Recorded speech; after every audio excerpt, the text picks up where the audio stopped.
Hello everyone, this is Higher Ways Woman, Catherine Toleradon Masters, aka TLG. Today is May 28th, 2021. I have decided that I am going to do a video of a topic that I have been so many times. I have written, worked on the documenting of it, and right when I'm either reached the end or that I'm about to hit post, all of a sudden the screen jumps and all that work and effort is gone. I need to make a little bit of adjustment here. Okay. So I can't tell you how many times that I have had that done to me, especially on this one topic. And so, okay, we're going to do a video of it. And it's a good way for us to meet and know each other, see each other, who I am. I've always had a deep voice, and it's been deepened from other things that, yeah, like so many of us out there, medicine, if it isn't done right, it can do more damage and harm than any health problem. That's why it's supposed to be so strictly regulated, and if the politicians would listen to the people, it would be correctly regulated, and we would not be suffering and dying, especially the way that so many of us have been. But the subject that I want to talk about is N.I.N.D.s. What is N.I.N.D.s? It stands for National Institute of Neurologic Disease or Disorders. That is the grandfather of neurology and neurosurgery. There is a movie that is about mice who escaped N.I.N.d.s, and they talk about the terrible, terrible experiments that they did on them, and they were able to give them the ability to speak and do incredible things. And they were able to make them escape that horrible place. And yes, indeed, people think so little of mice. And I tell you, if you will ever give the opportunity to either have one, go to a pet store, whatever, or a friend who has one, you'll be very amazed that how intelligent and sensitive that they really are. I'll never forget this one neighbor. I was visiting them, and their daughter came out, and she had the large. I really hate the term rat for them. I need to look up and find the Latin name for them. And it was, you could tell, that very well cared for. The body was about this long, good sized, well fed, and I asked, "Can I hold it?" And it was literally shaking. And I started petting it. I just cuddled it and was petting it. And I could feel it just relax. And I was so awed by that. And it's thank you, Celestials, for that has increased my intelligence increase my higher consciousness knowledge. I was not aware of that, not at that depth. How cool is that? And actually, before I ever had this experience, I taught my cats the catch and release. There was one day, my tomcat, it was one afternoon, I was standing at the door and I see him walking from the driveway. He goes across the street and there's a big empty lot. And this person that owns the lot and lives at one end of it has a mental problem towards animals. He will get cats and not fix them and will not feed them, and therefore you know what happens. And we've ended up always taking on the burden because I am not that type of a soul. I will not watch babies starve. I cannot stand to watch somebody be cruel. And that is so violent to sit there in front of me every single day.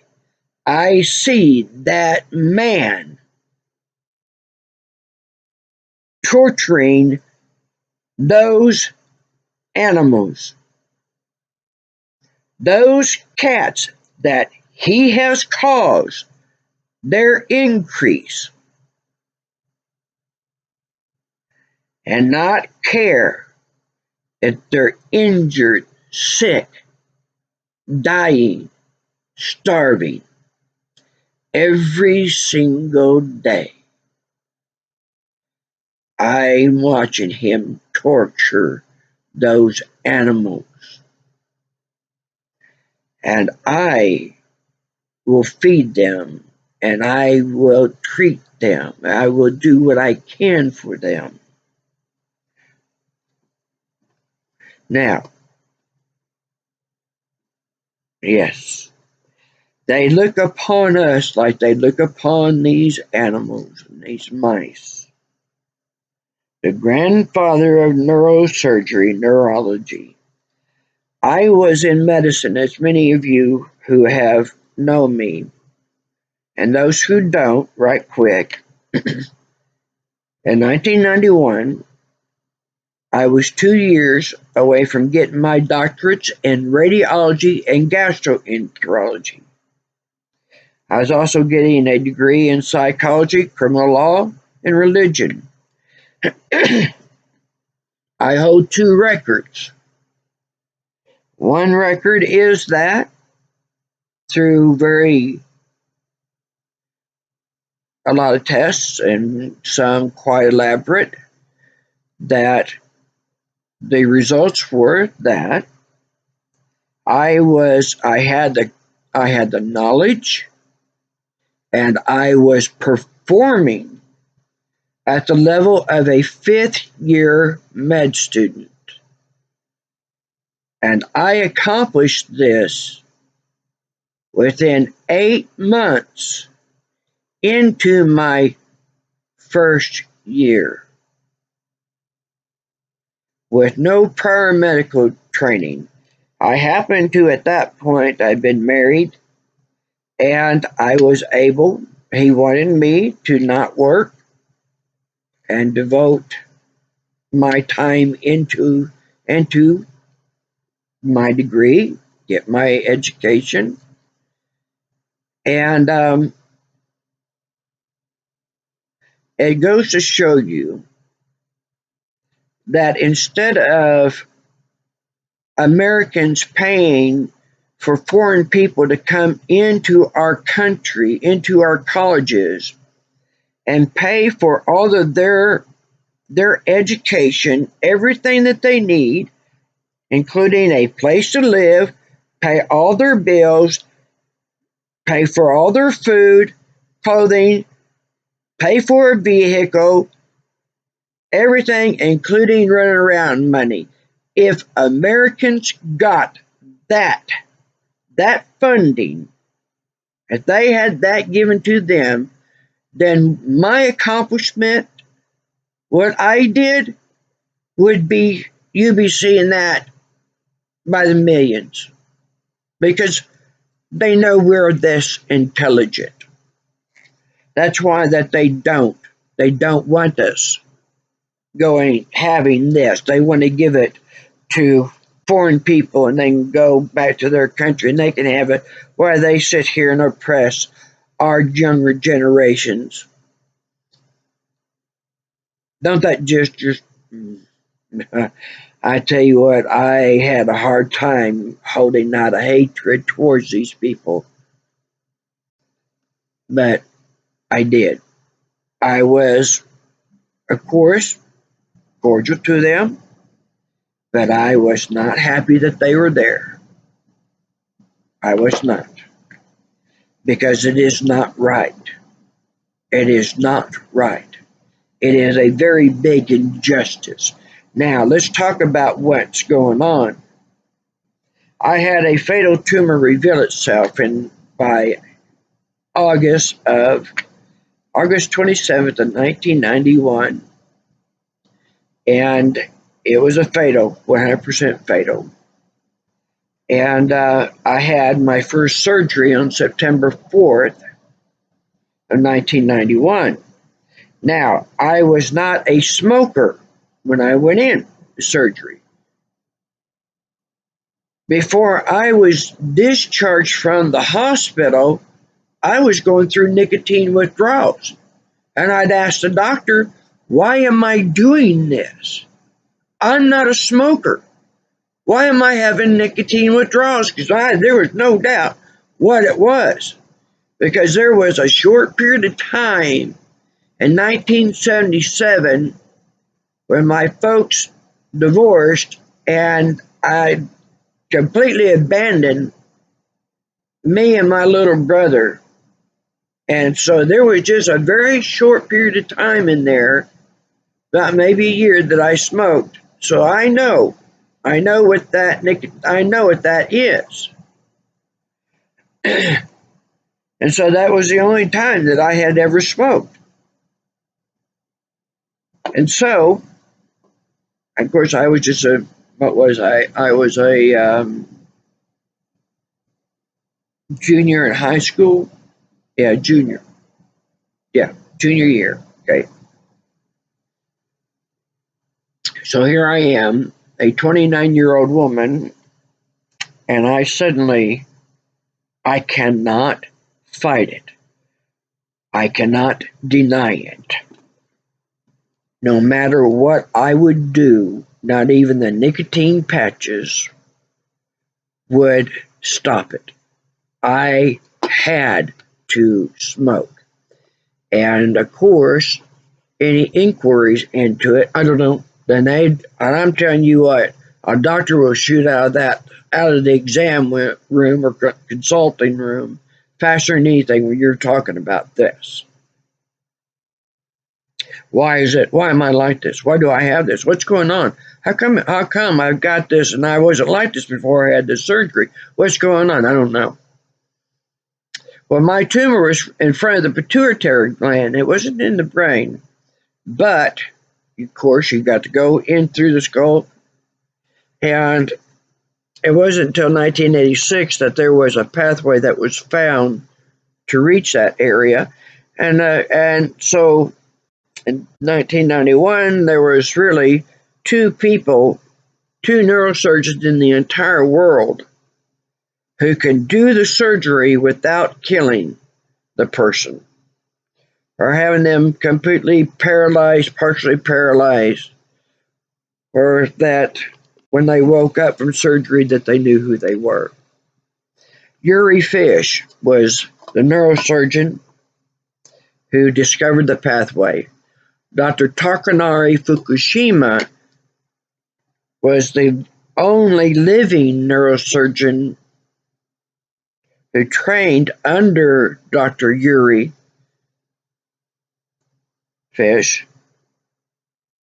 Is Dr. Yuri Fish had passed away by the time that my tumor revealed itself. And so the doctor, the neurosurgeon, I was in Amarillo, Texas. And this neurosurgeon, Dr. Cohn, did not tell me that any of this. He had no business doing that surgery. There is such that exists as medicine 666. Satanism is a recognized religion. Therefore, you cannot deny them employment based on their religious beliefs, religion. But anyway, I'm going to jump through some things because I want to get to where we need to be at, what this is about. I was in a whole lot of pain, and I started having seizures directly after. Matter of fact, when I went from the recovery room into my ICU room, I had my first seizure. And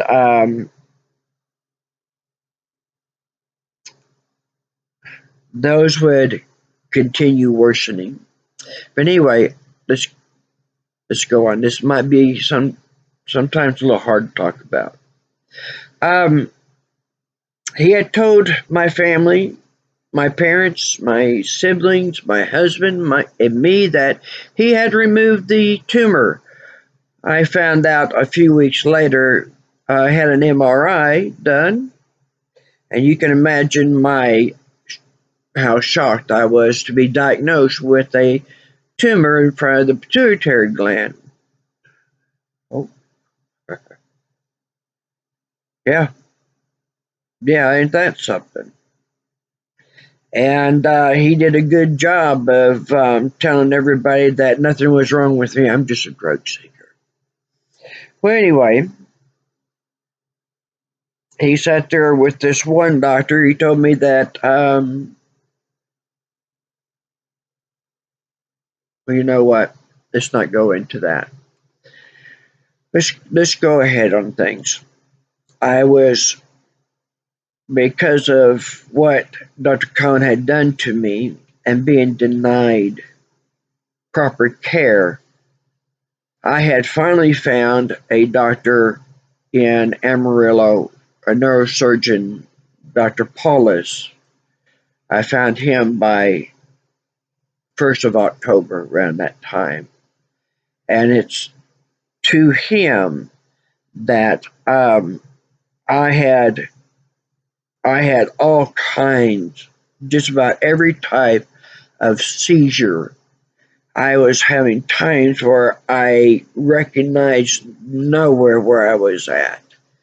And I had this incredible pressure in my left ear.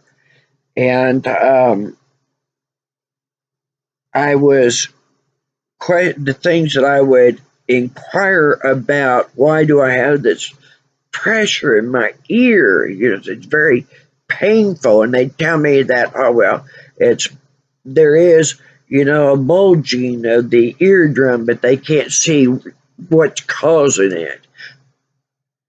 And so anyway, in October, on 29th, I called Dr. Paulus and I told him, I said, I can tell that something very bad is about to happen. And he immediately put me in the hospital. 10 hours later, at 8 o'clock at 8 a.m., October 30th, 92, I had a fatal grand mal seizure. I was dead for 14 minutes. Dr. Paulus flew that day to Los Angeles and met with Dr. Takanori Fukushima. And I want anyone that has a loved one, or you have been told you've got an inoperable brain tumor, you get a hold of his his facilities. And I'm looking for something because I want to spell this out for you all. I have sent many who were told that they had an inoperable brain tumor. Go home, get your affairs in order, and hearing them talk about how they're not going to be seeing their kids graduate or their grandchild born. All the things that are so important to us in life. And I had his phone number, everything, and I'd tell them my story. And I said, get your films, get your MRIs, and call him, call the office, and they're going to be telling you send your MRIs, and in 1 week you're going to hear back from them. And everyone that I sent them to him, he operated on, and I'd get an email or letter telling me about how well they're doing, and they're back to their life, doing great. This is his name.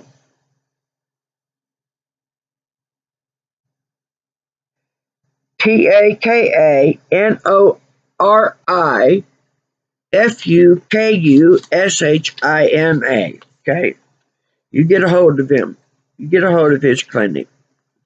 I think he's in his 80s now because he was 51 when he did my surgery in December of 92. Now, I'd been asking about brain tumor foundations, and I was told there ain't such. Nope, there's no such. Yeah, that's a bunch of phooey. It was in 1998 that I finally met a doctor, an anesthesiologist, pain specialist, that worked with me and helped me to get this pain under control for the damage that was done to me. Because when Fukushima did the surgery, it was a 10.5-hour surgery. We did not know. I was given no chances of surviving it. They didn't.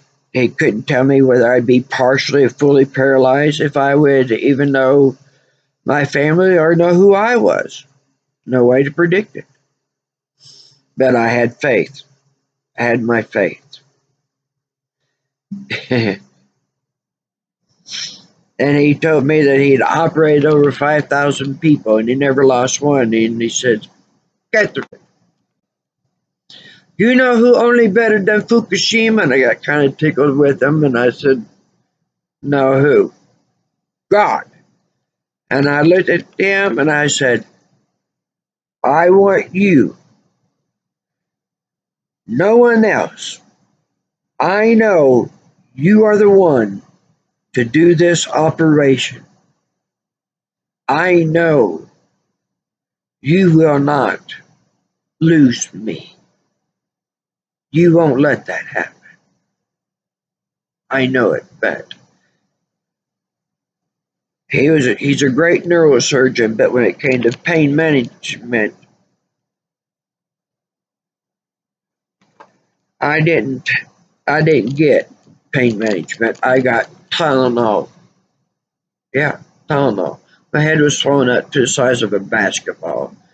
Both eyes completely shut, black and blue. Anyway, this anesthesiologist made it to where that I could start my rehabilitation to get me back. Got a computer and got with some brain tumor foundations, organizations that had chat rooms. And I started, so in my research, because now that I had this availability, I'm seeing the amount of cases per month of brain tumors. And it's like 5,000 new cases each month. 5,000. 5,000 people every single day is being diagnosed with a brain tumor. That's insane. 5,000 people. Why is 5,000 people?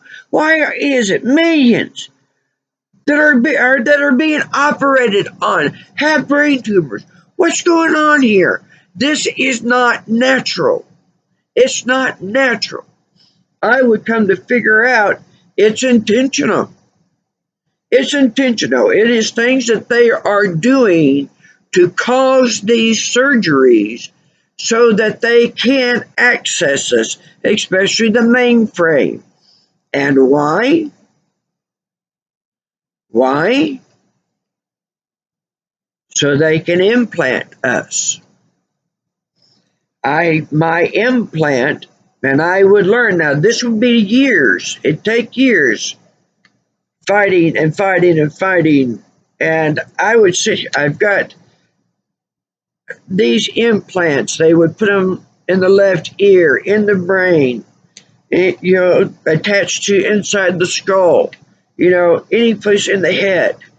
And especially when they're in the ears, that it will cause the tail of the parotid gland, which is a salivary gland, it will cause the tail of it to become like abnormal growth, tumor. And this thing on the MRI is easy to see. It's easy to see that it's pushing into the inner ear canal, the ear canal. There you go. That's the reason why that the eardrum is being pushed out. And why that I would have trigeminal nerve pain. And it would be this nerve, this trigeminal nerve is a nerve that you should never touch, never cut, never operate on, never. It will cause trigeminal neuralgia. And trigeminal neuralgia has a nickname. It's called the suicide pain. And the reason why that it's called that is because there is no other pain that has caused more people to take their lives over than trigeminal neuralgia. And anytime you really, pretty much every person who has a craniotomy ends up with trigeminal neuralgia, especially when you have a very extensive surgery. It's unavoidable. They don't want you knowing about that. And the sick other part of it is that if I would have known, if I would have been told, Miss Catherine, because of the trigeminal neuralgia pain, you will have to be on pain medicine. Now, morphine, we know in medicine that morphine is one of the best pain controls for nerve pain. And if you work till you find what dose strength works on the person, you would never know that they have a very serious, debilitating, very life destructive, even a killer condition. They will be able to take care of their jobs, their family, be involved in the community. They're on the go. And for those who can't take morphine, there are other medicines like Dilaudid that these are created to manage these kind of pain. And they don't like giving it to people because, well, people do well on it. But if I was told that I would be punished by doctors because I would, for the rest of my life, I will have to take pain medicine, I have no choice. There is no choice. I will have to. And that I would have doctors calling me a drug seeker, a doctor jumper, and something that I really loathe. To ever call me a drug addict. To have a doctor, when they have said that to me, they have no idea how close to losing their life they were right at that very moment. Because I gave a gift to myself. And I can remember being 4 years old saying that I will never get involved in drugs and alcohol because there are no successful drug addicts. There are no successful alcoholics. And I want a successful life. I don't want something taking my life, my dreams away. And so that's been my gift to me. And I have never ungifted that. And I love telling children about that, what my age is, and I have never once done street drugs. So, if I had known that I would be that degree of offended, that severity of being demeaned, I would have chosen not to have had the surgery. And to know that they are implanting people, that they are doing things to cause these tumors in our bodies so they can operate on us and put these implants in us. And these implants, they can control you, they can kill you, they can put thoughts into you. You can be very intelligent, highly intelligent with them. It's amazing. Or they can make you very, the opposite. And so I would sit there and take my MRIs, and I'd go to Harvard and Mayo website, and I would print out MRI images of the parotid gland tumors. And when I would go to a neurologist, neurosurgeon, ENT, I would take those printouts and I would put my MRI over it because they'd tell me, I don't feel nothing. No, there's nothing there. No, I don't. No, there's nothing there. And I would put that over Harvard and Mayo's and show it superimposed perfectly.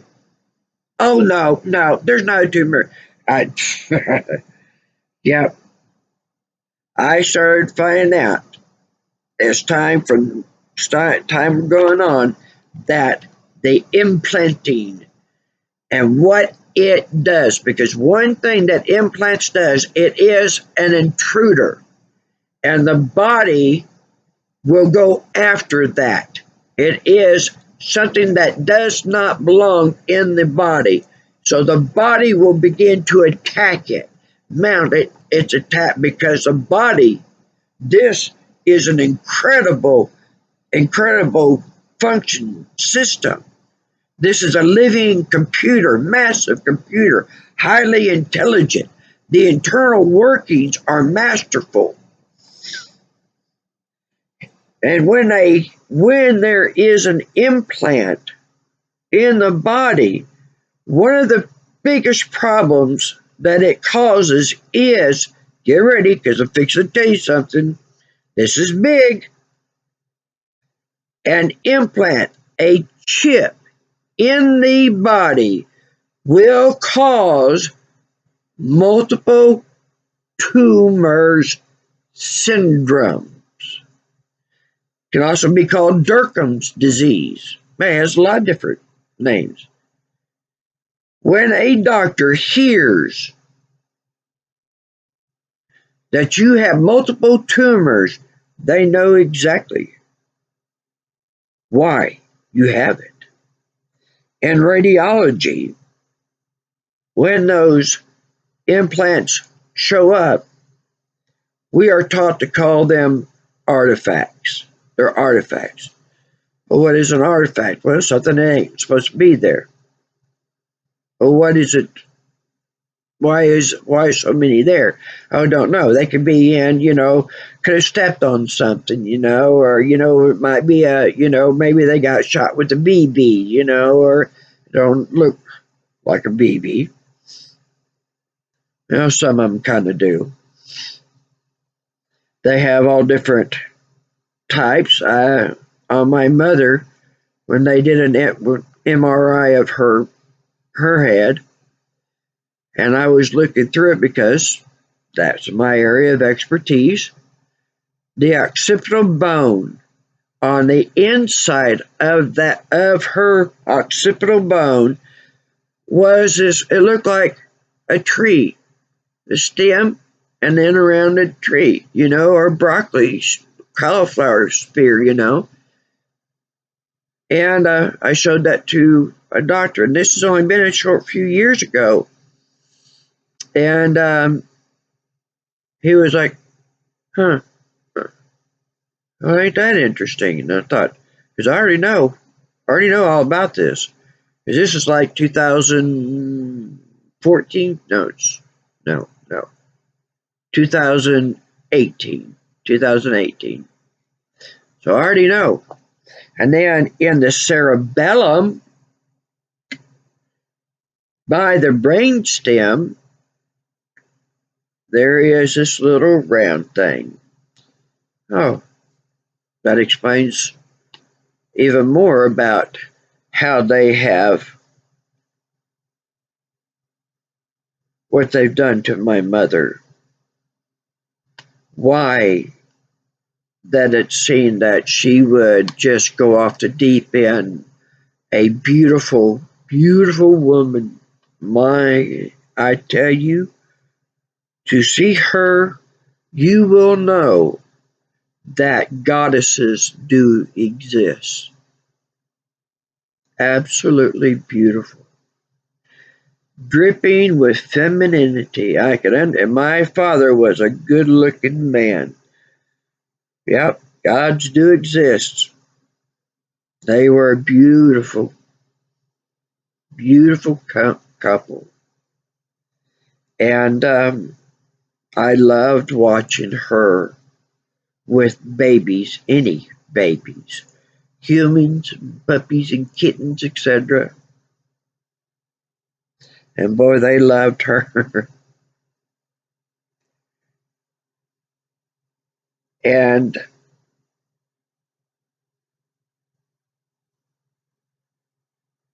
they destroyed.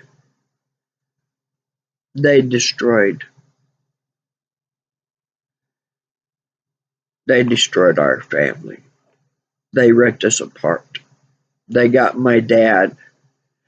They got my siblings. They got me. Because we were all having tumors. And so,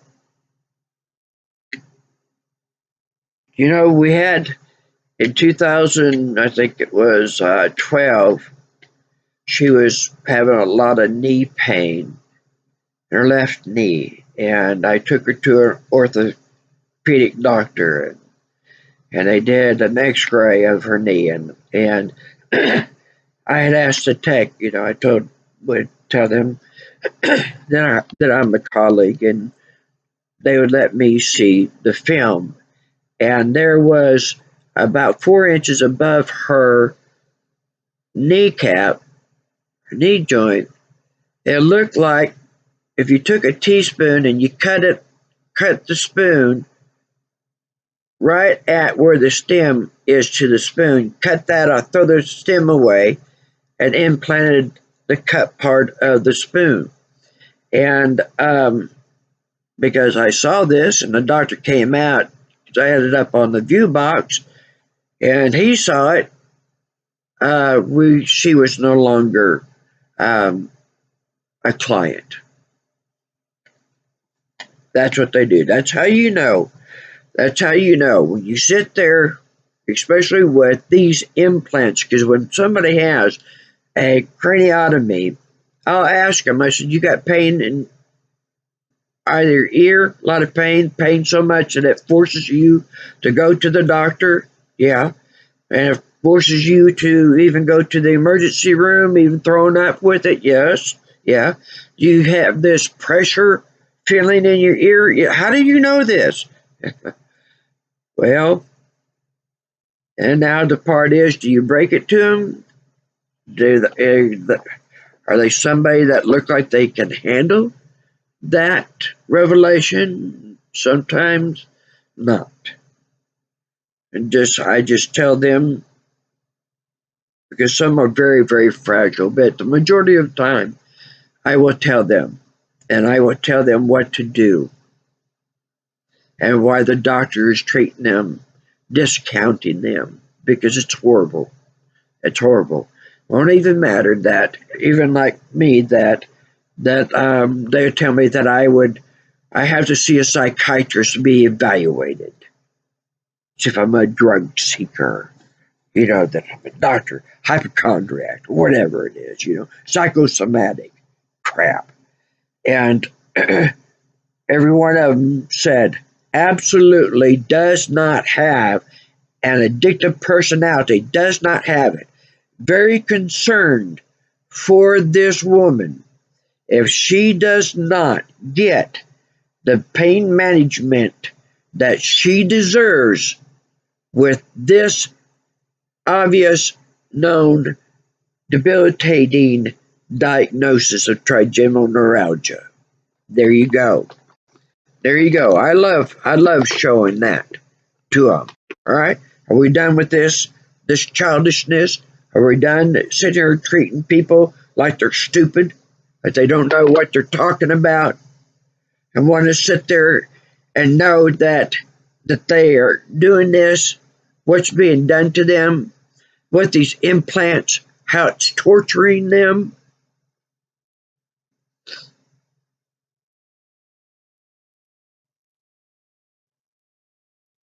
Not care that tumor, those tumors.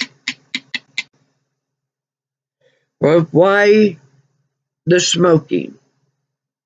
I'm going to tell you. They give that with that implant is programmed to give you the symptoms of nicotine cravings. And the reason why that they do this is because smoking constricts the blood vessels. Well, in order for tumors to grow, because they're like any other type of anything that grows, that's living, it's got to have resources. And their resource, they need a blood supply. And they will literally seek it out to get as much of a rich blood supply as it can. And so smoking slows that down. Well, you're slowing down the development of the tumors, but you're also destroying the body with the smoking. Real Jim people, aren't they? I gotta pause this for just a second, and I promise you I will be right back because we are going to continue with this. Because I have been determined that I am going to get this done because they have fought me for so long not to tell you about what they're doing to all of us. Oh, good. We're back. We're back. Let's continue on. Be real gentle with the mouse. It almost seems like the least little thing can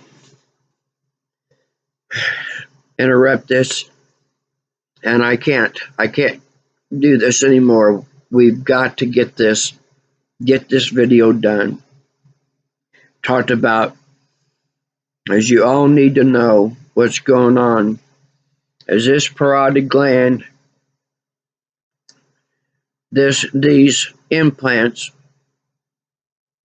will dry up, will take the moisture out of your mouth, and you see all this fuzziness. This is an electromagnetic field. This is from Wi-Fi's, cell phones, satellites, your direct TVs, that's what the satellites, smart meters that are communicating, underground bases, tunnels. You've got all your power lines, everything. We've got an incredible amount of electromagnetic fields, and especially with HAARP and NextRad weather modification control, all of it. So all this fuzziness right here, this too is causing tumors. Dries out the skin, dries out the eyes.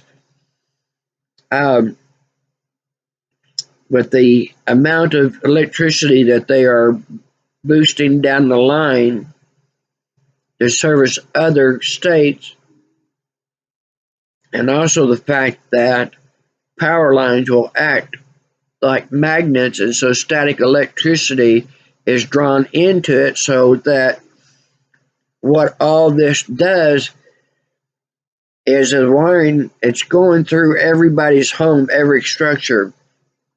You're on the grid, and it turns building into giant microwave ovens. This is why that you'll see people with the reddening of the ears and the reddening of the cheeks, and the dry skin, Sjogren's, is a diagnosis for the drying out of your skin, your eyes, your nose, your ear, everything dries you up.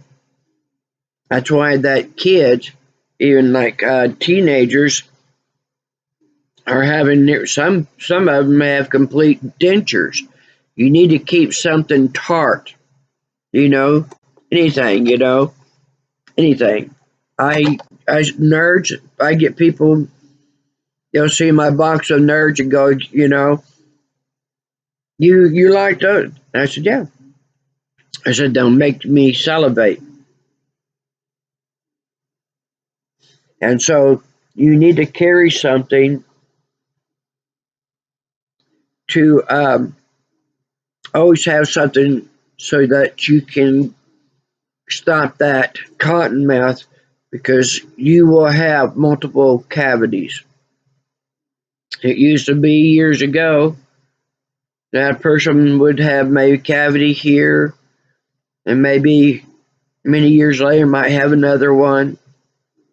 These days, 4 and 5, 6 cavities, 4 and 5, 6 teeth being pulled at the same time, having to have them all pulled at the same time. That's what's doing it, folks. You got the implants, and then you got the electromagnetic field. There is a a reducer, and I know I'm not saying the right name, but I know that if you talk with the electrical company, that they can put this, it's a small gadget, and you want it between the from the meter to the house, not from the meter, not between the power line that comes into the meter. You don't want it there. You want it in between the meter that goes into the house. Regulator, yes, a regulator. So you're not having this high electromagnetic field due to all the wiring in your home and all that extra electricity that they're flowing through there. As long as we are going to be having copper wiring in the homes, it needs to be in lead pipes, or put those regulators on your meters. So anyway, I used to be an industrial electrician. That's helped me figure out when I had absolutely was able to validate that they put an implant in that left ear.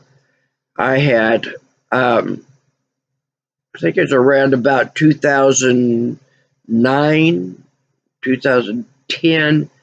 I saw this one ENT doctor. He was new in town, and he was looking in my ears, and he asked me about that. Have I been to any other doctors concerning this? And I said, oh yeah, yeah. And he said, what did they say? I said, well, I would rather not have. I said, I really want to come in here and just get your opinion without being influenced by what anybody else is saying. And he goes, no, I want to know what they're saying. I said, no. I said, I really want a pure opinion from you, a pure, uninfluenced opinion. I want you to tell me what you think, and I want you to tell me what you see. I said, I already know that the eardrum is bulging out, and there's times that it pulls in. And my hearing can become very ultra sharp, or it can become very dull. And I do have this constant sound and resonance in my head and ears, and that is from implants, and it is from what they do to us, targeting us, stuff. And he's going, no, no, no, I'm not. No, I'm not saying. And he leaves the room because he absolutely is not going to tell me or say anything unless he's seeing what the others are saying. And so I walk out, and I'm in a room that's right there where the reception area, is, and where you check out, and it's counter, and all the way around. And he was sitting in a chair counter with his back to me, and I was calling out to him, trying to talk with him, and I tell you, he literally ducked underneath the counter. And I just looked at that. What in the world? He's terrified. He's terrified to say anything. Well, now I know. Now I have it validated.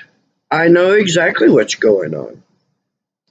And it was in, I think 2017. Because the first time that this got big enough that it pressed on the trigeminal nerve, I was in so much pain and nonstop throwing up, and I was looking like that I was stroking. all this was drooping kind of down. And I was in the emergency room, and it just happened to be when we were getting an ice storm. And the doctor told me that he could not send me to Oklahoma City by ambulance, nor could he medevac me out because of the ice storm. And it was a very bad ice storm, no doubt. And also that it was nighttime, which made it even more dangerous. And so that prevented me from getting treated. And 17 years of trying to get this growth acknowledged. See about getting something done about it. 17 years. But when the ENT doctor diagnosed abnormal growth of the parotid gland and that it was causing loss of hearing and stuff,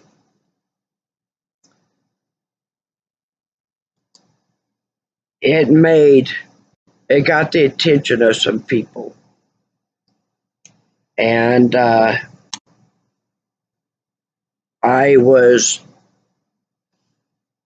lost him.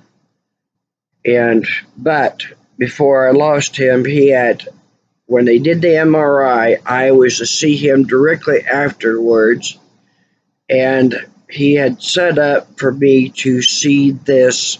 He was expecting that I would probably need a surgeon because he felt he could feel the mass. And so I went and saw that surgeon, and he told me that this would be a huge and very problematic surgery. And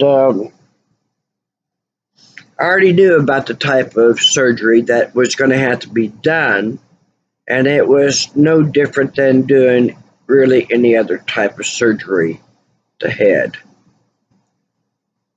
Any place. You're going to be dealing with nerves and blood vessels and everything. And I have spoken with people who have had the surgery done, and I know that how extensive of a surgery and how delicate it is, and it's a lengthy surgery. And but to have that growth removed, it's well worth it. And I was to have in 2006 that I had gotten with a surgeon who was going to remove it for me. That's what he said. But you see this right here? Can you see? Can you see this? He didn't do the surgery to remove the growth because I got it on both sides. That's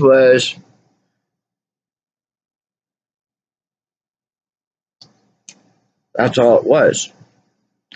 There were nodules that were on the lymph glands in here, but they call them lymphadenopathies, but they were not.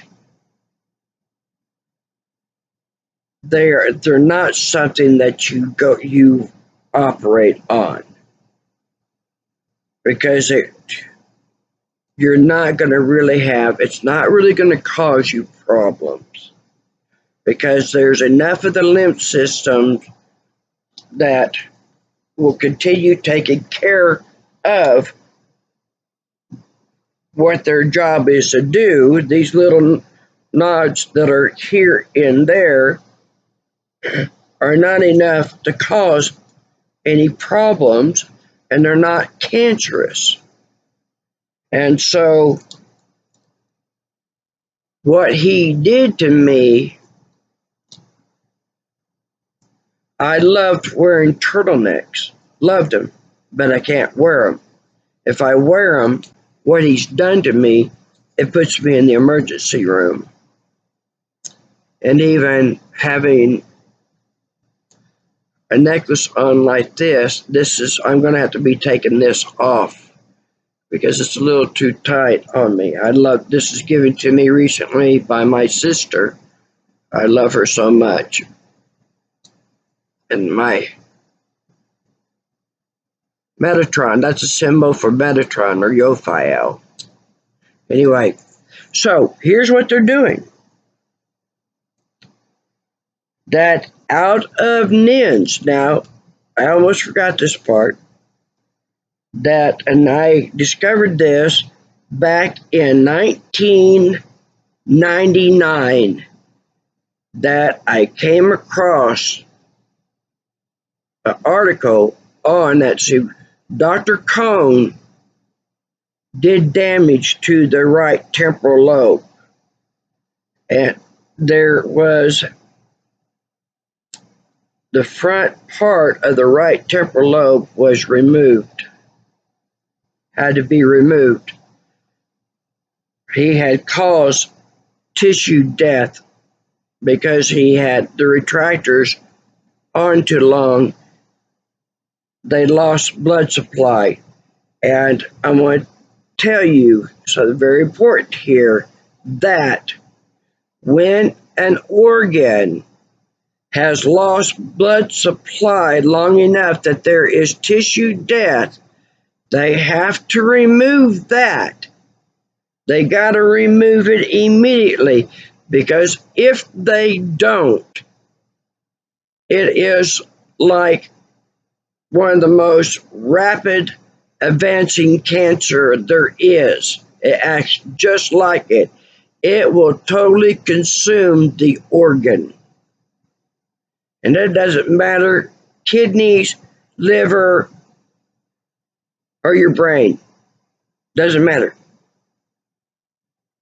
But the interesting thing about the temporal lobes that N.I.N.D.s talk about is N.I.N.D.s calls it the God area. And the reason why they call the God areas is this.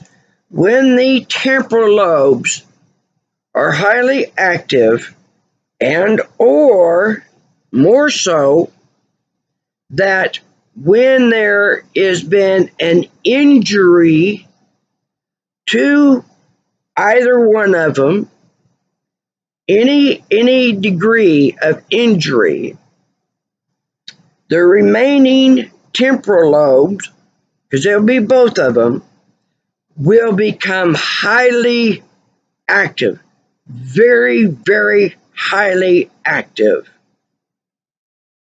And these people will depict, they are saying this, they know this, they will depict true spiritual abilities and capabilities.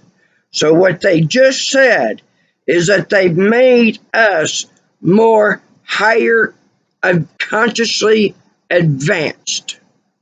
They know this. And so damage to the temporal lobe is intentional.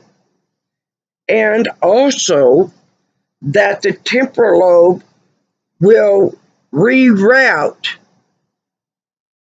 to access areas of the brain that the general population does not have access to, are not using. And so what we may, us temporal lobe ectomies, we may seem like that way that we talk and the way that we do things, that, well, we're not like, we don't talk and do things like in society, which actually to us, that the behaviors of society seems very bizarre to us, and that we are quite normal because that we can see things and know things that the rest of the society cannot. Now, with me, I am a death experiencer. I was told that I was going to come back with more abilities, many abilities, and the ones that I did have would be increased. And then, okay, got that. So I'm already, from October 92, I'm already advanced gifted. Then I've got an implant. Then I have the surgery and a section of the temporal lobe removed, and therefore that wasn't long. That I am, my ability to read, and this is to pick up on loved ones who have passed on, do aura readings, solve murder cases, work on murder cases. I mean, it's more easier for me to tell you what I can't do than what all I can do. And my accuracy is literally at 99%. I am 99% accurate. I don't miss. And with these implants, if you know anything about voice to skull technology, if you don't, look it up, voice to skull technology. Go into these targeted individuals, electronic harassment, organization, chat room support groups and stuff, and you'll learn about this technology. Because yes, indeed, they can read your mind. There is a prophecy that that has been around since ancient time that are in religious books. I was raised in the Christian faith, so the Christian Bible that I read, that it says that there will come a time that they will set themselves up as gods. And that we do not wrestle against flesh and blood, but the principalities of the airways, or I like to add air waves. They have the technology to not only put thoughts into your mind and could even get you to believe that God or angels or the Messiah, whatever, is talking to you, that you're having a holy experience or whatever, or that the thoughts you're having are your thoughts. And people who are to talk about taking their lives, especially that it is a consuming, constant presence. Take your life. Aren't you tired? Aren't you so tired of this? Don't you just want to leave? Don't you just want to get out of it? Don't you just want to end it all? And I tell them, they will allow me to speak with their kids. By the time that, just give me 30 minutes. Anything, just give me 30 minutes. And I will tell them that where those thoughts are coming from, because it's not your thoughts. God doesn't want you to take your life. They are putting that into your mind. They're doing that. And I can tell you how to fight that. Because once you know what's going on, then you can start learning and working on how you fight that.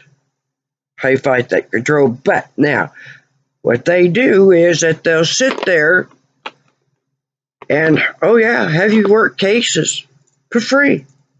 And they will sit there and they'll take the credit for it. And I can remember that this one friend that I was telling them, I said, yeah, they do this. Yes, this goes on all the time. Oh, no. I said, all right, I'll prove it to you. Because there was a person, a teenager, about a 15-year-old, that had been abducted from a town that's about an hour from where I live. And I had stopped doing cases. I stopped it. And I even pulled back a lot of doing readings. Because my readings, when I do readings for people, that there is so much information that, and especially that your guides have finally this opportunity of being able to communicate with you and tell you that I will stick with it until they have said whatever it is that they've been wanting to tell you. And this can be hours. And I have done it where I have literally sat for over 24 hours doing one after another with people. And then sleep for a few short hours, get back up, do it again. So it came a time I had to back off from this. But anyway, this girl, they never found out what happened to her. And I love to play pool. I'm allergic to alcohol, so I don't drink. I love to play pool. And I would regularly play it. I would at least play pool at least no less than 1-2 times a week. It was a great distressor for me, and I loved playing pool with people who love playing it as much as I do, And great distressor, a lot of fun. And all of a sudden, the posters of this girl were starting to show up wherever I went. And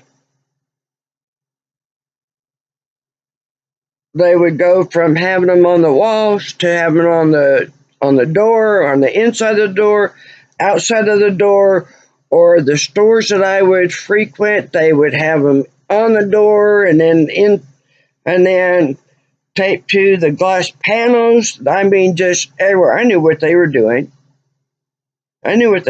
So I told my friend, I said, watch.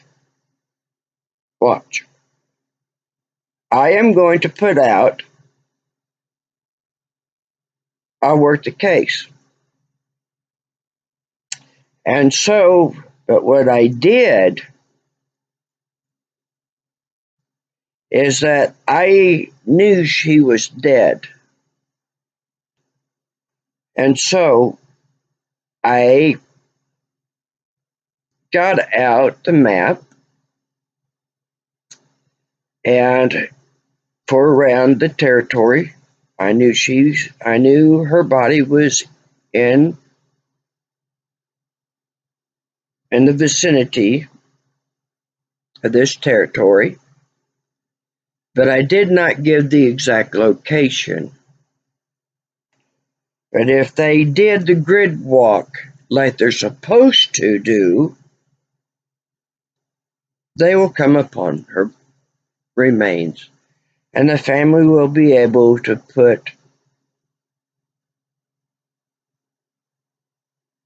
lay her to rest. They will have her. So,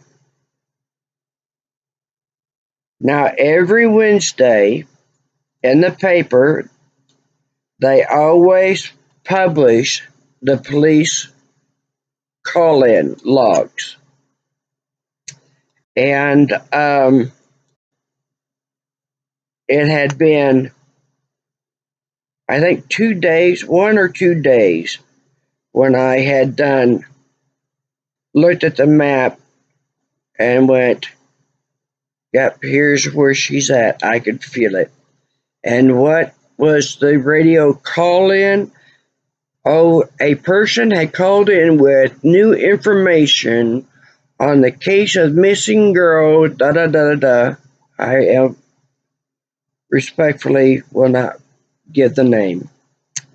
And I sat there and called my friend and read it to him and totally blew him away, because he didn't believe that this kind of stuff is going on.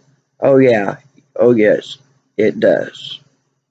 Yes, it does.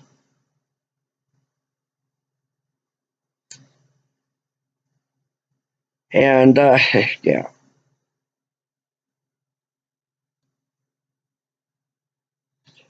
So they sit there, they will do these things to us, and they will profit off of us. We will labor and we will do the work, and we will be told, oh, that, this is such a wonderful gift, and you'll be told that, oh, you shouldn't charge for this. Well, you go in to see a doctor or an attorney or whatever, and then for their time, you got to pay them for their time. But oh, no, no, these abilities, these are gifts. Oh, no, it wasn't a gift. I had to work at developing them. It just didn't happen. It wasn't magic, voila, it's there. And that's I tell you what, that is such a fable, childish thinking. Oh, yeah, well, you got it for nothing, so you ought to just give it away. You know what? You shouldn't ask for it because, people, you need to be healed. And it's like, well, yeah, well, you go to a doctor to be healed. It's something that it has ruined the lives of many healers. And this is the reason why that the readers and healers, why they end up with so many medical problems and why they die early, too early. This is why. And so the ones that are true to it will tell you that I will work with you. You will, because actually, for me to work, for me to do a reading, I should not go below $1,200 on a session and go for the first, I'll give you 2-3 hours. And after that, it's going to be this much. Or that for a short reading, $150. But I really should be charging $350. Or that, like some do, that I will trade out. But anyway, so here's what we know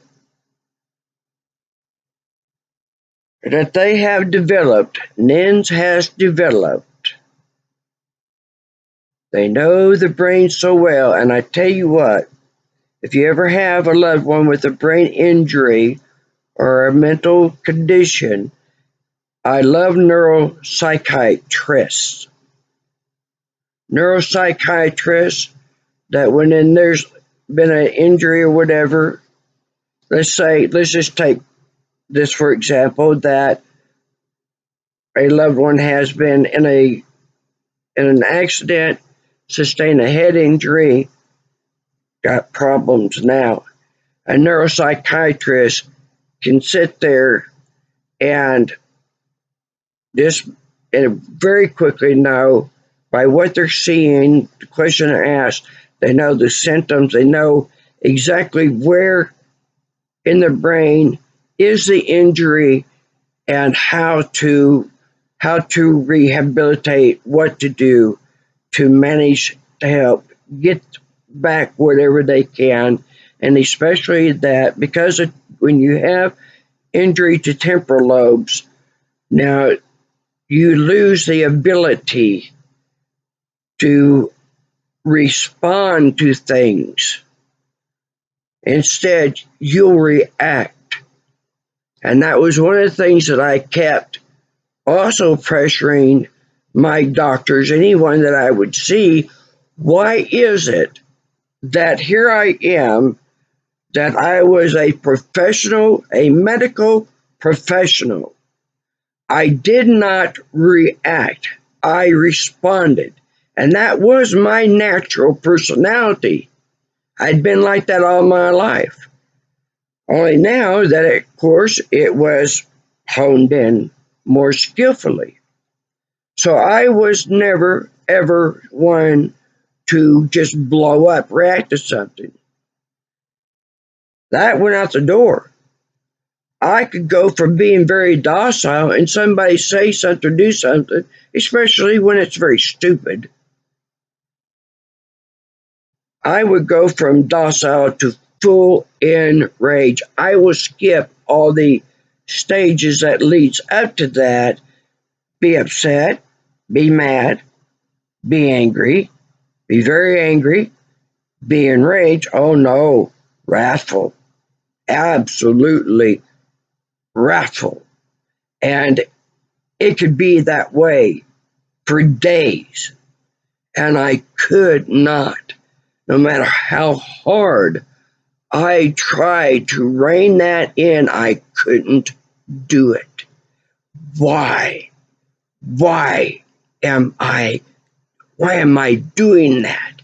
This is not me. And I found a neuropsychiatrist. And that neuropsychiatrist knew exactly. He sat there and explained it to me. Oh, it's organic.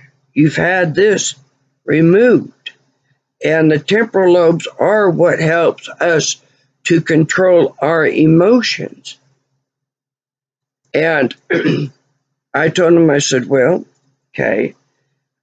I said, I know that I need to be on a medicine that could help me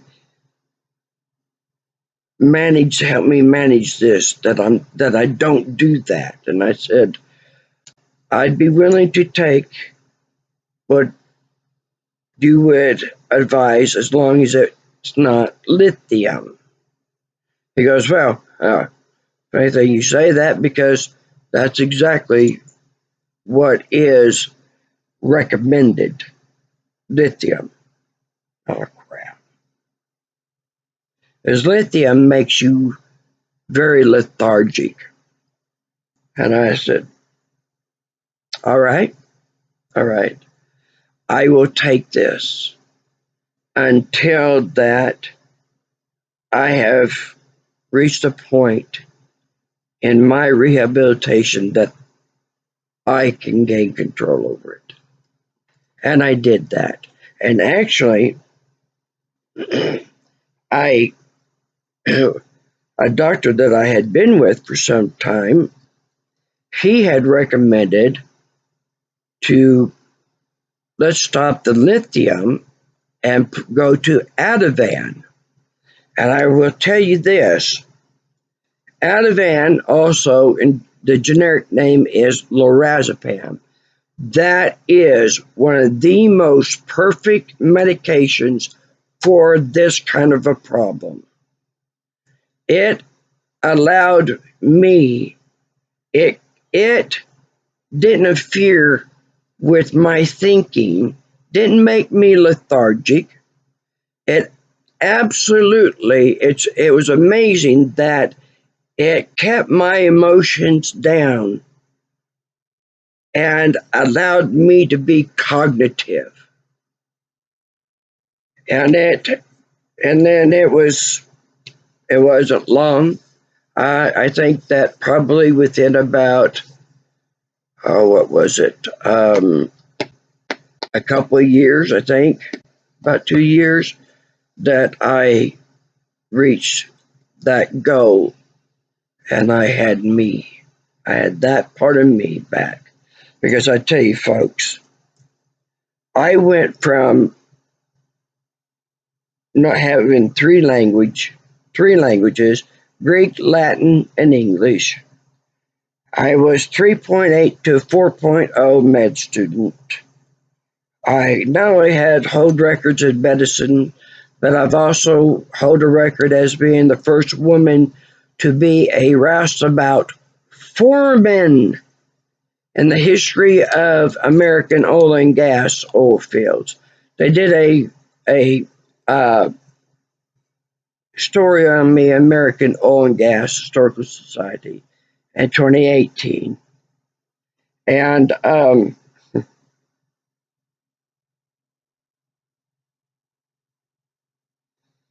I went from being very successful. I had even achieved a 4-year basketball scholarship to a major university in Chicago. My parents' divorce kept that from me being able to take my scholarship, my 4-year scholarship, and robbed me also of. I was shooting for the Olympics, but after the surgery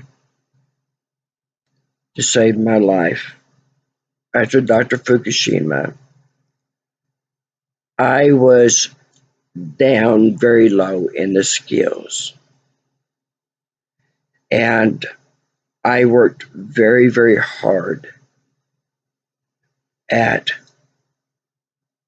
striving to get Catherine Tolera back.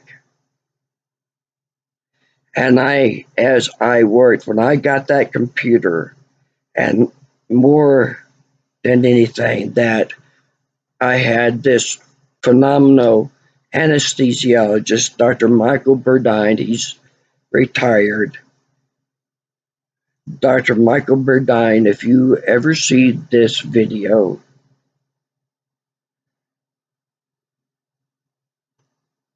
I will say this. At times, your toughness got you by, but deep within, dolphins made you cry. That which you have kept and stored will be now given to your Lord. For in death, you are not defeated. At the right hand of God, Michael,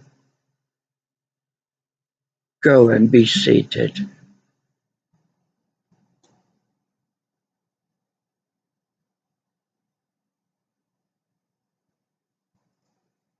Thank you. Thank you for not just caring about me.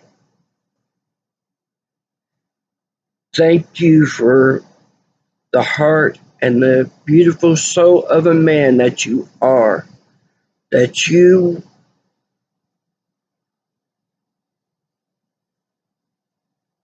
did not want to see people suffering.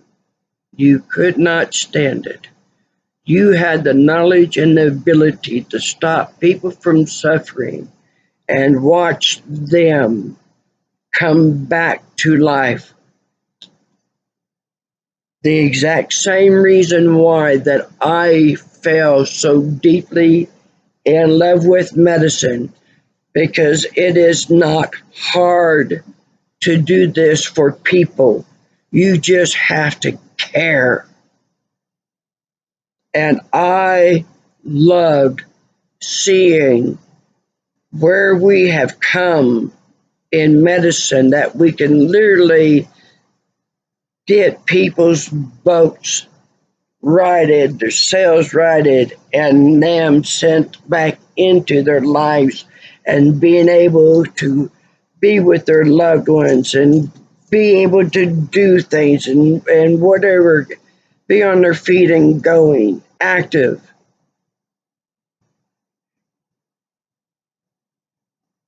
Michael gave me that because after my surgery, the mere act of thinking,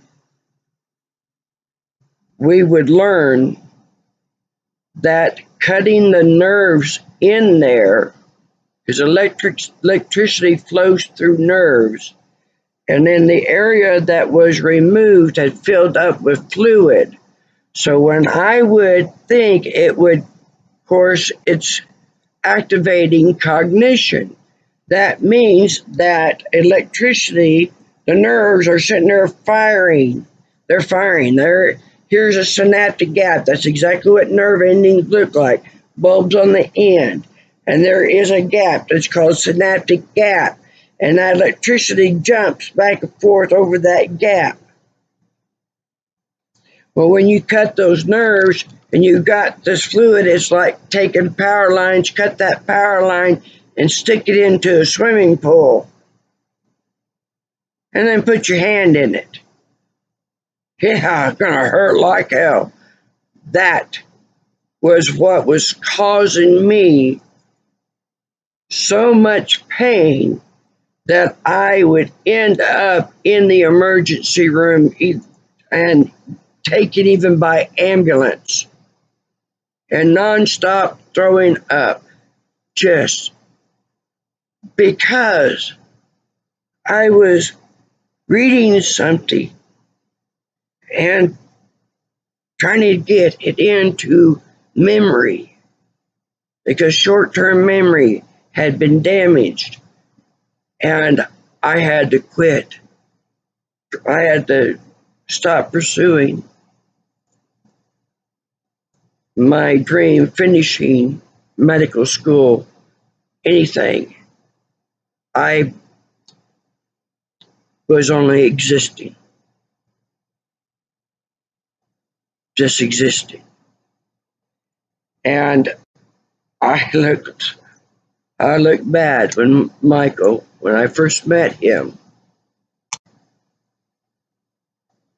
And I want to show you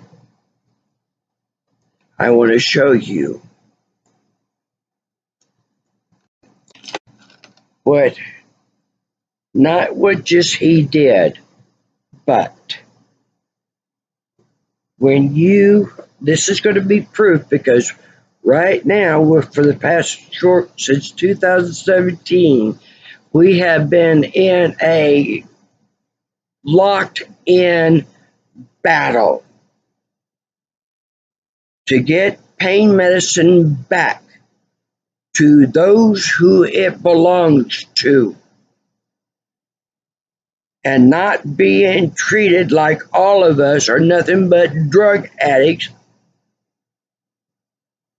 being mistreated, put down. Anyway, I'm going to show you.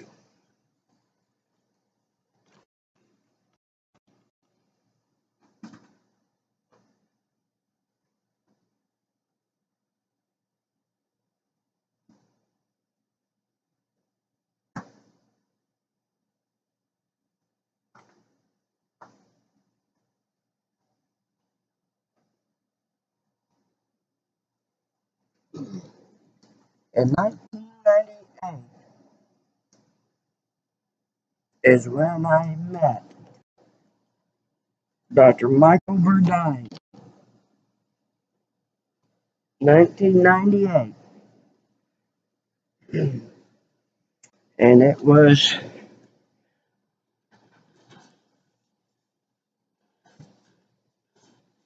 I think, somewhere around maybe May of 1998. Now,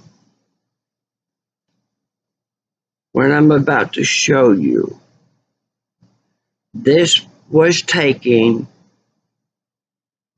in the year 2000.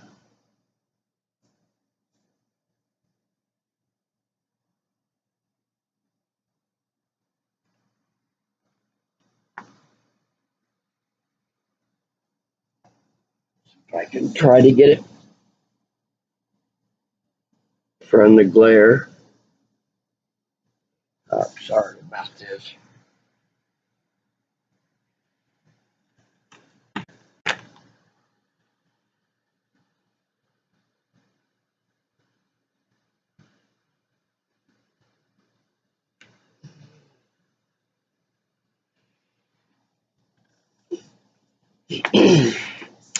And at the time, because I was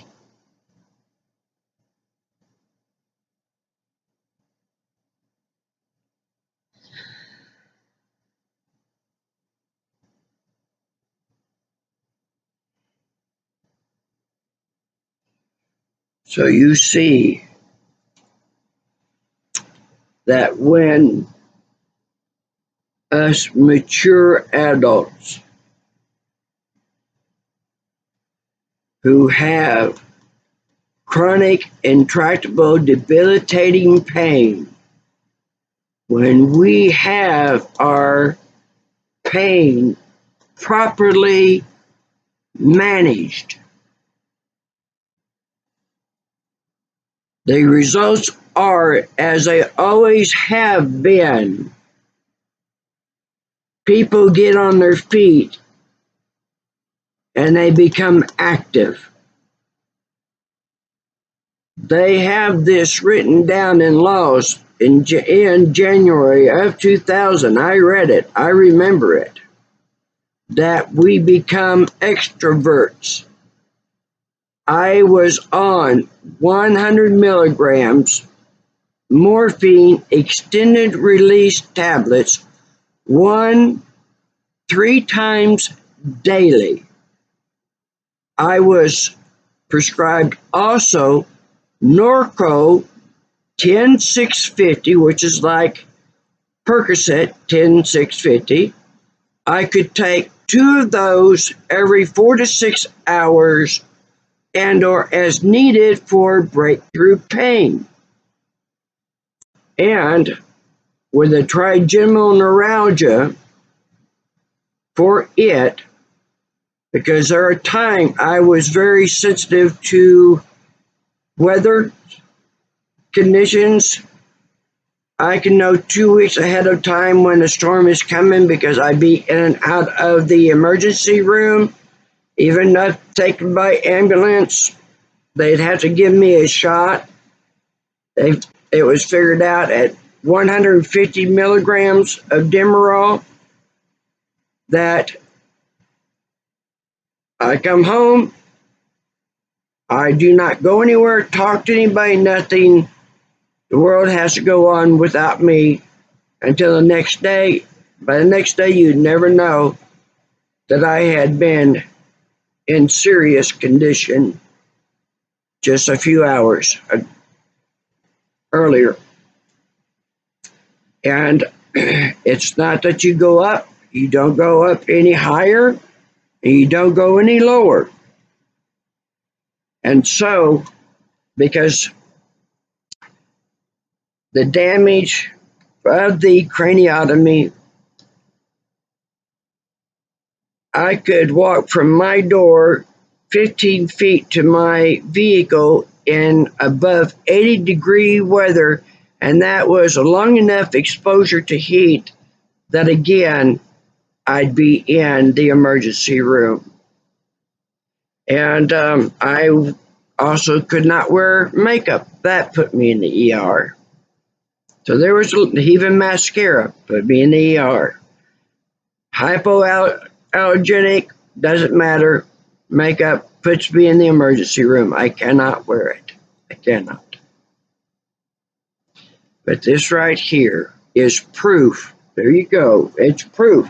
Everybody thought, well, you're not disabled. You're not disabled. Well, yeah, I am. I may not look like I am. But still at this point, that going up to the studio to have these pictures made, I had to take Demerol later when I got home. I had to take it.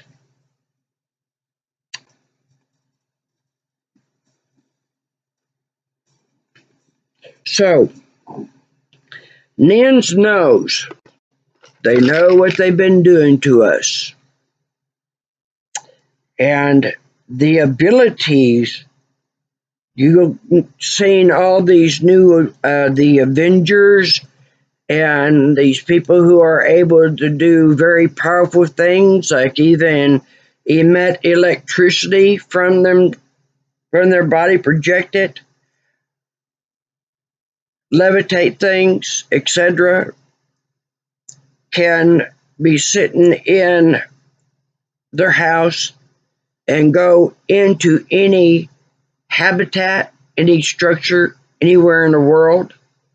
Oh yeah, that's easy. That's an easy thing to do. Sit there and watch them eat dinner, play with the kids, watch them sleep. Yeah. Yep. They help develop this higher consciousness. And they use us and they take advantage of us. And also that I started noticing, figuring out that when people would do me wrong, that all of a sudden that their life would be stricken and they could end up losing their business,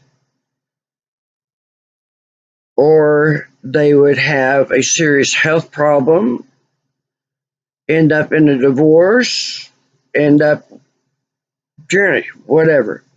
A lot of times, yeah, whatever it is that took them down to where their business is down, and then I would see, and I mean, this is very quick that it happened. It can happen within a couple of weeks, and it's kind of interesting that same people were going in and taking over the business.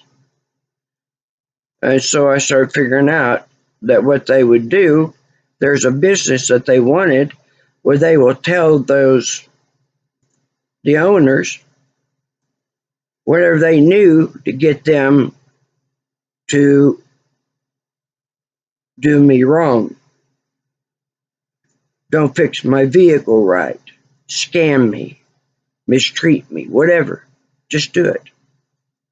Because it's, yeah. And it was that those who blessed me would be blessed, but they would be very, very significantly, profoundly blessed. And then, of course, the opposite. I'll never forget this one couple, very good friends. They had started out a business in growing shiitake mushrooms. And they had come up with different type of recipes and stuff, and trying to get it off the ground, and they were about to lose everything. They couldn't get investors, and they couldn't get buyers and stuff, get their product advertised, all this stuff, and they were about to lose it. And they came to me and they did something for me. And of course, I did not know that they were going to do this. And but they knew my abilities. They knew about my abilities. And so they were telling me about where their business was at. And I said, okay, I will say a prayer. I will say a prayer. And it was like, within, I think 4 or 6 months, I think 4 months. Yeah, 4 months. It was within 4 months. I get a call from her, and she's telling me, she goes, Catherine, can you pull back on the blessings?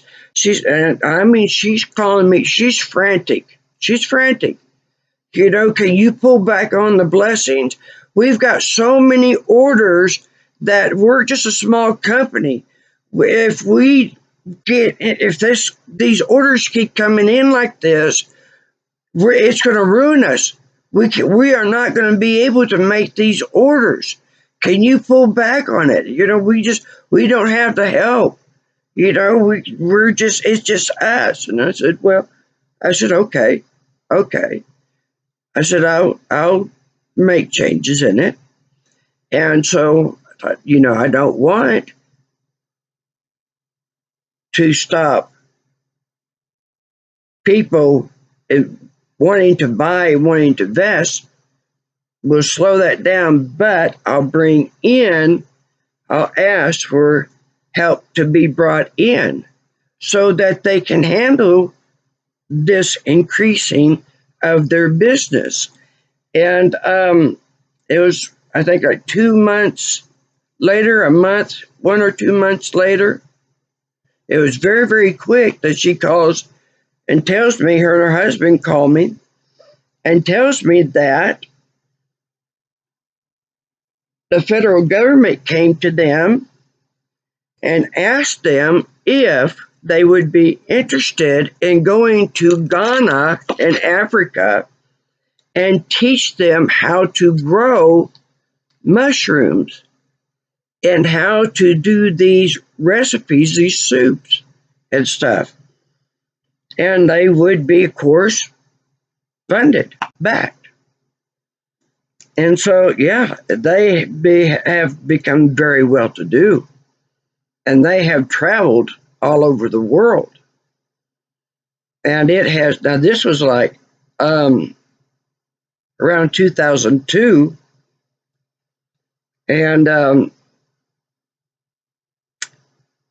I think about 3 or 4 years ago, or 5, somewhere in there, that they had even, the government's built a laboratory where they can experiment on making different products and various other mushrooms so that these people have a sustainable food source that is have very little to produce the crop of it.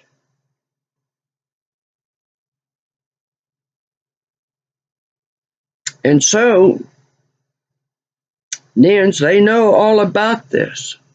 They know that this is real. And yes, we do have abilities to release a bolus of energy that can literally freeze a person or an animal exactly where they're at.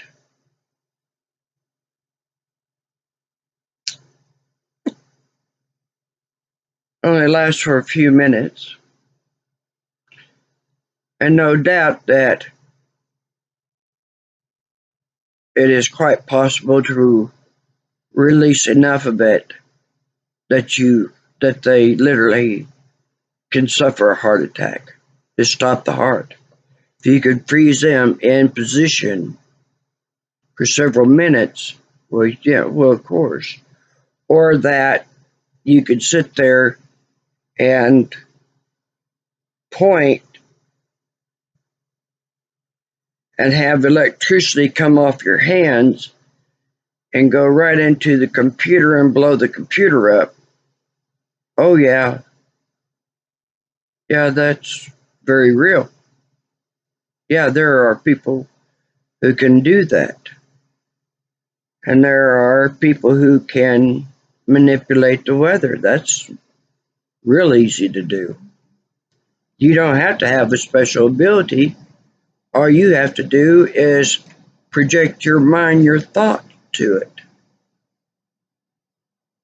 I remember this one lady in Johannesburg, Africa. She was telling me about that they had this huge system that came in and it was just raining and raining, and it was reaching a point that if this system didn't move on, there was going to be flooding. They were right at that point of this was going to turn very bad real quick. And so she sat there and projected her thoughts of this moving on, sharing this with other areas, because there is land that is thirsty. It is needing its thirst to be quenched, to move on and keep moving until the system plays out. And she said, and it happened. It happened. I'm not crazy. I'm not crazy, Catherine. It happened, and it's not only once. She said, I tried it again. She said, and it really did happen. She said, I'm not mental. I'm not crazy. I'm not making this up. And I said, I know. I believe you. I know. She goes, you do? I said, yeah. Yeah, you're not the only one. There's a lot. There's a lot of us can do it. Really, anybody could do it. Anybody could do it. And I'll tell you a key. I'll tell you a key. Because if you ever want to hide something, what is that saying? If you ever want to hide something, put it in plain sight. Okay, here it is. Here's the key. It's the thought that counts.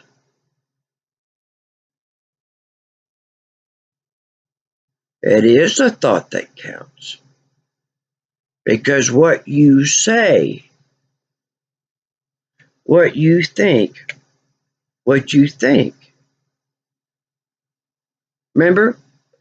What you think somebody, you tell them, I think that you are just an incredible person. Watch the blessings. Watch the blessings. Think about something and then it manifests. Yeah. Getting it. Oh, I need to get where I need to go. I need that light to stay green. I need to just stay green. Stay green for me to get through there, long enough to get there. It happens, or turn green. I need it to turn green before I get there because I'm running late and I need the lights to turn green, be in my favor, and I can make it on time. And there it happens. Yeah. I have a saying, you are much more than your own understanding. See, folks, they don't want you to know that you're very powerful, that you enter into this world already armed. You are not sent in here like sheep to slaughter. They don't want you remembering or developing your abilities. That's why that they sit there and in churches, like Lily Tomlin said, that why is it when we talk to God, we call it prayer, but when God answers back, we call it schizophrenia. They teach you to be like Christ, and well, look at all what Christ could do. Christ calmed the storm. They were out there on the water, and he calmed the storm, and he healed people. And boy, when he saw what they were doing to the church, and he literally tore them up physically, beat the daylights out of them. No, you don't. Righteous anger. You're supposed to have that. Righteous anger is productive anger. Righteous anger says, no more. It's not just no, it's oh hell no. That's enough. No more. It stops here. Unproductive anger is just destructive. Nothing really gets accomplished except that you end up in jail or bad thing happen. Now, also remember, there is what I call the virus of thought, that they can put a thought in your head and make that get you to pass it around. Like cannabis is bad for you. Well, in medicine, I saw the research work on it, and it scared the pharmaceutical companies so bad because that one plant outdid numerous medicines that they were given to cancer patients that were taking chemo and or radiation treatments. They divided the groups up. One had the cannabis The other had the pharmaceuticals, and the ones who had the cannabis weren't throwing their guts up, weren't having muscle spasms, they weren't having the weaknesses, they weren't, all of that stuff. They were actually gaining weight, holding good weight. They weren't having muscle cramps. They weren't having these fatigues and the constant nausea, all that stuff. They were resting, while the other ones over there with the pharmaceutical, they were dying. They were in misery. And yeah, that's a big threat. So they'll tell you, oh, the THC, well, that's bad. We need to get that out of there because that'll make you high. And they put, it's like going back to watching those old movies that they did back in like the 30s or the 40s. What do they call that? Was it Cannabis Madness or something like that? That people just becoming like fiends when they get the cannabis. Well, here, the THC, they know this.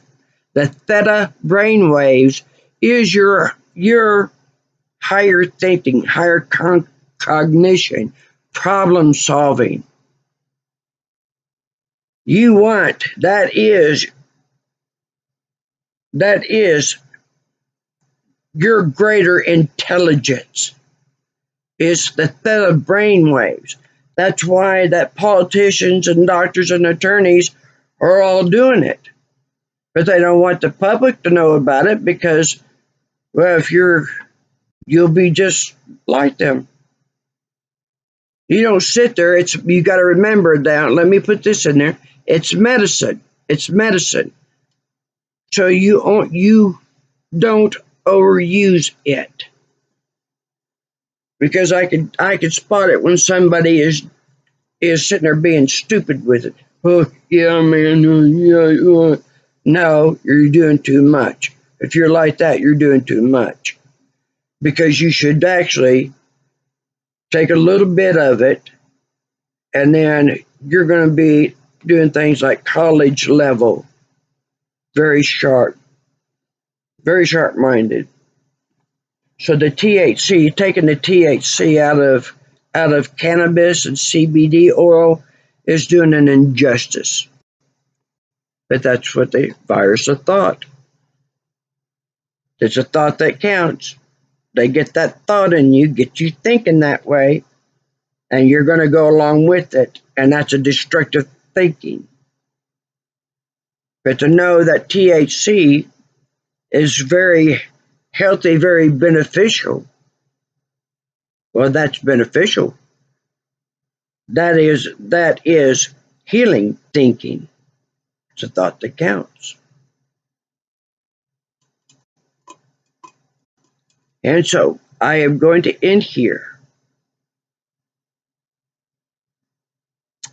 Implants, you can also take them over. There are stud finders. Interesting that you can scan your body with a stud finder and it will locate an implant. And there is a way that you can knock them out. And I learned this from some others.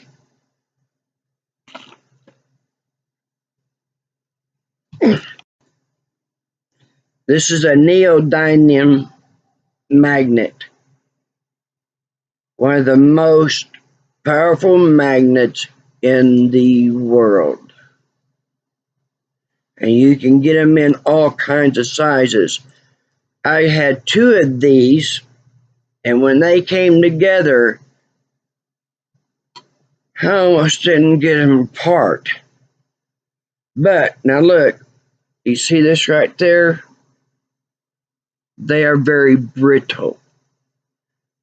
That was when I got the other one close enough that bam! It sat there and shattered the other one. But before that ever happened, I had located an implant. and I was able to knock it out. And I've seen people that with ganglion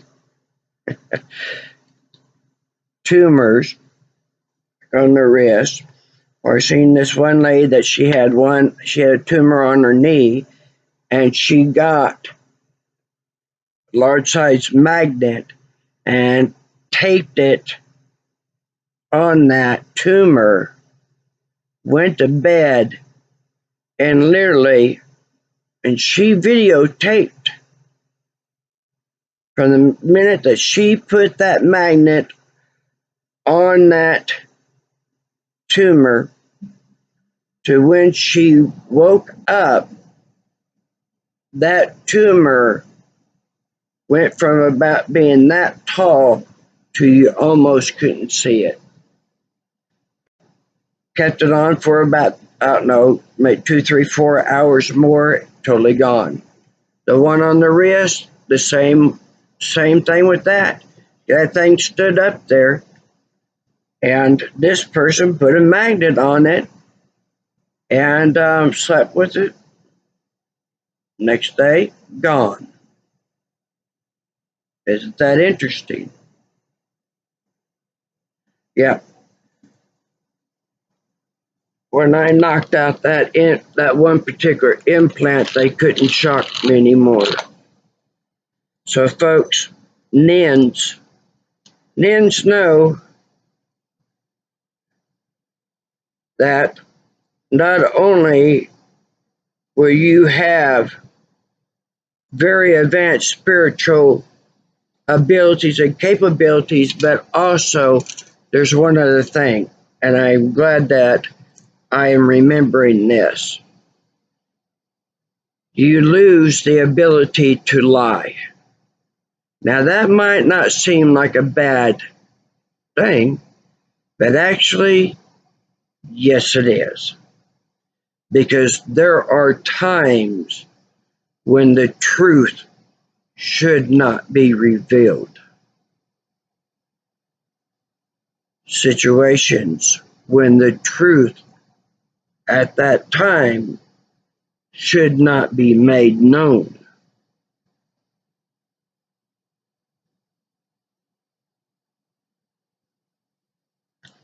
There is a passage that Christ says it is okay to act a fool for the Lord. It's okay to act a fool, meaning that there are situations that absolutely it's okay to be deceptive, because those who are evildoers do not deserve the truth.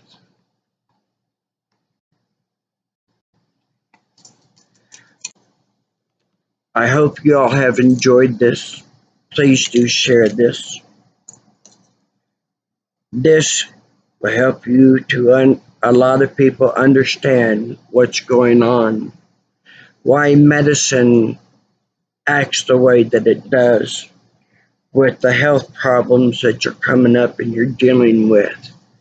Because I have said since 2017, I know how to get our pain medicine back to us and to force being given proper medical care for that to be restored. We get it back, never to have it taken from us again. And how is it? What is it? Oh, it's very simple. Here it is, folks. Here's the answer, and I've been trying to get people to get involved. Let's get involved. Listen to me. Listen to me. Let's get together with me on this. Help me with this.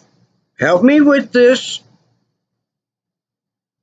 They do a UA every time you go into the doctor. You got to do a UA every time. Well, How about every time also that they use the scanners that the government use to scan their bodies to see if they have been secretively gotten an implant, that there's a chip in them. So every time that we go, because when you have a baby, Michael Jackson, the reason why that Michael Jackson had it set up that when the doctor delivered his child and the doctor sat there and checked the baby's health and said, Michael, your baby's just fine. Michael wrapped his child up and shot out of there. He did not want to give them the opportunity for them to take his child out of that room and go, we're going to bathe the child up and put a little cute little hat and smile and bring him back. Oh, here's the present. They're implanting them. I'd be telling them, no, why don't you bring the tub in and I'll bathe them. Or just where I can see you bathe them and I'll dress them. No, don't take my baby out of my sight. Michael wasn't crazy, and Michael was no pedophile.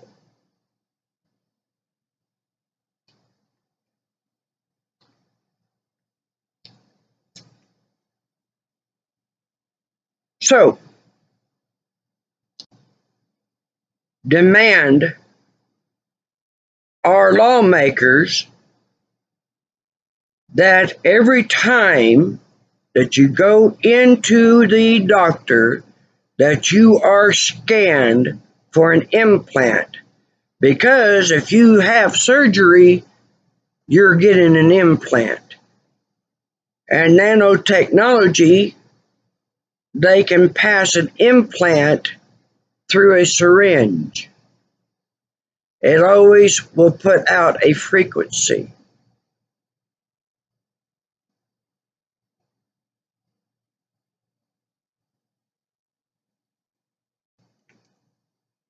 Get on that, folks. Get on that. Demand it that you are to be scanned, and this implanting without consent halts. Implants causes multiple tumors. It will take your health. It will kill you. Watch the movie The Island of Dr. Moreau that has, I think, isn't it Val Kilmer that is in it, and Marlon Brando. Watch that. Marlon Brando has this dial that these creatures, that his creations of mixing DNA, human DNA with animals and insects and stuff, he's got an implant in them. And if they start retaliating or acting like they're about to get out of control, he just turns that dial up and they're in pain. Oh God, they're in pain, they're in pain, they're in pain.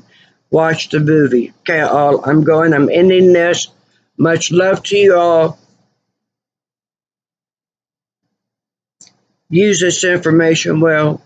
Please do share it. Please get it viral. Get it viral. They have fought me so hard for so long not to talk about this information, this reality, these truths. Yes, yes. And I hope that there are people where I live that you understand things now. I'm no witch. I'm no witch. It was actually during my death experience, that God had put that on me, that I would have that presence, that those who bless me will be blessed, but they will be even more greater blessed. and those who will do me wrong will pay greatly, and they will pay even more woefully. As above, so below. People will show you how you are to either interact with them or how you are to handle them. And these people who sit there and lie to these people around here to get them to do things, that's why they get them to do it. Because they know what's going to happen, and they rather have you take the loss than them. And I'm not the only one. There are a lot of other pure souls that it's the same way. It's the same way. And so if we can get this information out and raise this intelligence and awareness and validation, and tell your children that you help them to develop and validate, and they tell you that they can see loved ones who have passed on, or they see angels, or they talk to Jesus, or no one's anything. You validate that, and you help them to mature with it, because it's been proven that when that is suppressed, when children are made to suppress that one of the backlashes to it is drug addiction, alcoholism, self-destruction, cutting, etc. Okay, folks, please get this video out there. Make it go viral. I am setting up a GoFundMe because I've got an implant that is coming out of my abdomen, and it is, you see how big I am?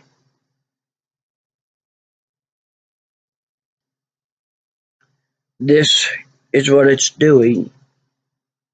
They put it in my intestines, and I don't know if it has come through the intestines and now it's coming through the abdominal wall, or if it's pulling my intestines with it, because I've already got part of my intestines out of my abdominal cavity, a good section of it.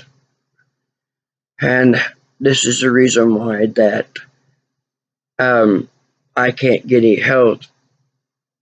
I can't get the surgeries, the care that I need, that they sit there and sabotage my vehicles. I had a guy that just embezzled $3,100. That was all the stimulus checks.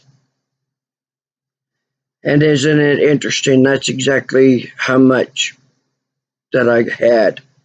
And the stimulus check. I've been on disability. I can't work or anything. And the only thing that he did was, well, basically, I got new tires. My vehicle was to become roadworthy so I could go where God, the angels direct me to, so I can get this resolved, and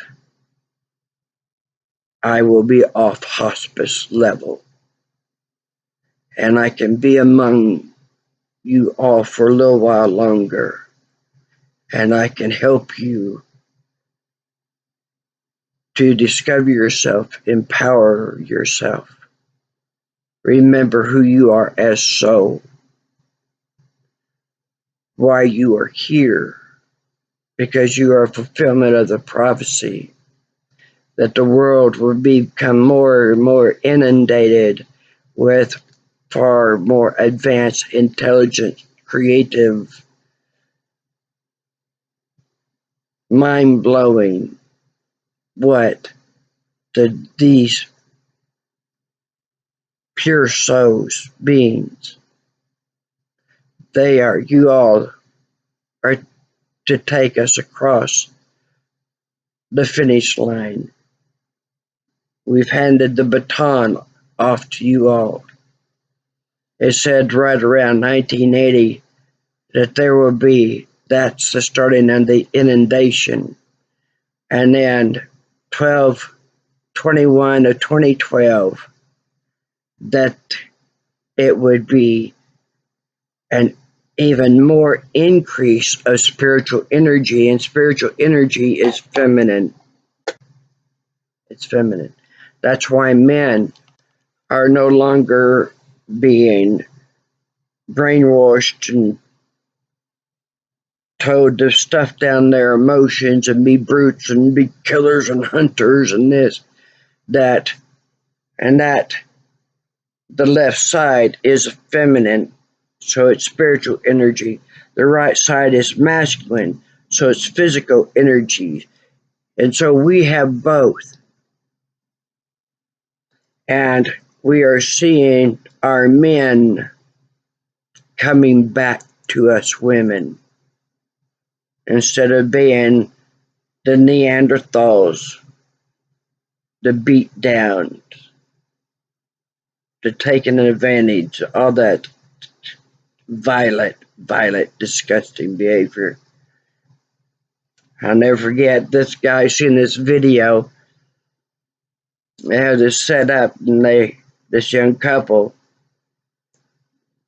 they have a little farm. They had their mattress in the living room area, and they said they're a young couple. I'd say mid to late 20s, and the wife opens up the door, and you see this turkey come running in, and husband is sitting up on the mattress. There's my boy, and this turkey literally has its wings open, and it's running, and he opens his arms, and this turkey jumps into his arms. He catches him, and this turkey wraps his wings around him, and he's wrapped his arms around him, and it's like, that is just the most awesome, coolest thing. I just love that. I love that. And the little boy that had a chicken, it was the same way. And then another one where this guy, he's laying down in the pasture, and here's this big old cow, has his head right here over his chest. He's reaching up, he just scratches and loving it. And it's like, oh God, that is just so cool. That is so cool.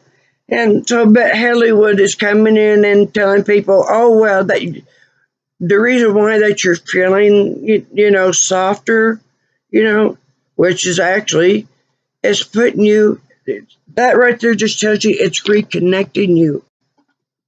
It's reconnecting you. Yes.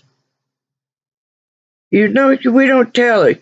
We don't tell our boys, our sons, as they're growing up, big boys don't cry. Why not? Why do you want them to stuff down their feelings and their emotions? No, that's a virus of thought. There, it's a virus of thought.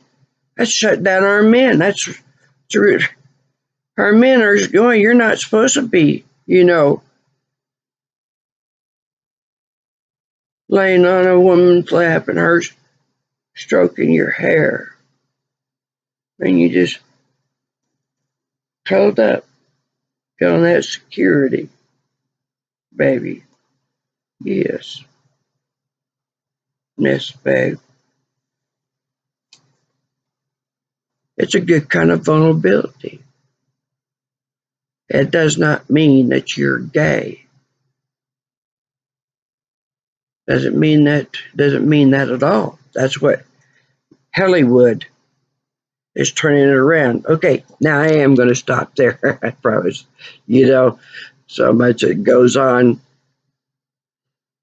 I know so much. I know so much is going on, and they have, for a long time, they have made it to where that I have not been able to do videos and get this information out. And it's only been in February what I needed to drastically change to where that I can do this did happen. And I am going to continue doing this as much as I can.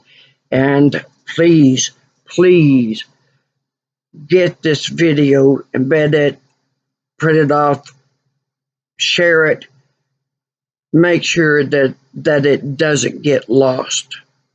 Because this, I have fought through so much to do to get it to you. And now I've done it. I got it done. Now all I have to do is load it. And so here I go. Y'all take care. Get your soul power on. You're not weak. You're not defeated. You are very powerful. And it is time for you to understand yourself, to know thyself, to know what Christ said, I come to heal and I come to destroy. So the same energy I use to heal is the same energy that I wield as a weapon to defend myself, my loved ones, and anybody else. Love you all. Take care. Be blessed. Be well. Namaste.